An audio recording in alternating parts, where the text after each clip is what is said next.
À l'aune des débats auxquels on assiste depuis lundi, vous contestez, et c'est votre droit le plus strict, ce texte. Mais en fait, que proposez-vous, vous, depuis lundi? Rien. Vous ne proposez qu'une chose, c'est que rien ne change. Là, on a une question qui est vraiment intéressante. Il m'a dit, mais et vous, est-ce que vous voulez le statu quo? Que feriez-vous? Alors bon, il ne vous a pas, je pense, échappé qu'il n'y a pas de ministre à nous en bas, donc on est un petit peu, évidemment, plus contraint que vous pour pouvoir y donner suite, mais très bien, ayons cette discussion. Qu'est-ce qu'on pourrait faire à la place de ce texte? D'abord, bloquer les biens des produits de première nécessité, par exemple, comme vous l'avez fait sur le gel hydroalcoolique et comme vous refusez de le faire sur les pâtes, le lait ou les œufs. Première idée. On pourrait également mettre en place une garantie dignité qui fasse que personne dans ce pays n'ait des revenus inférieurs au seuil de pauvreté. C'est une deuxième idée qui pourrait aussi avoir un effet un peu plus intéressant. On pourrait automatiser les versements de prestations sociales. Par exemple, lorsqu'on bascule au chômage, l'URSSAF le sait.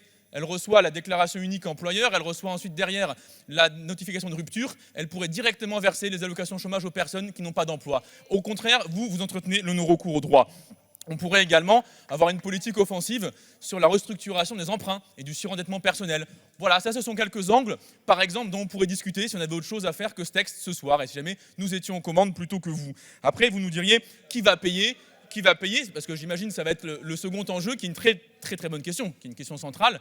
Je n'irai pas jusqu'à dire que l'année dernière, chaque mois, M. Bernard Arnault a gagné 3 millions de RSA, ça serait cruel, mais je le rappelle quand même, néanmoins, il faut souligner qu'avec soit une réforme fiscale qui rend l'impôt progressif, soit une ponction des très hauts patrimoines, on salue le camarade Mattei qui n'est pas là ce soir, mais enfin, évidemment, il a mis ça dans le débat ces derniers temps, on aurait les capacités financières d'avoir une politique sociale d'ampleur dans ce pays. Simplement, il faut du courage politique pour aller redistribuer dans certains ménages qui sont extrêmement riches et qui ne font que se gaver depuis 6 ans de votre pouvoir, pour en distribuer à celles et ceux qui sont les perdants depuis ces années-là, beaucoup trop longues à notre goût. Merci, je vais mettre au voie l'amendement.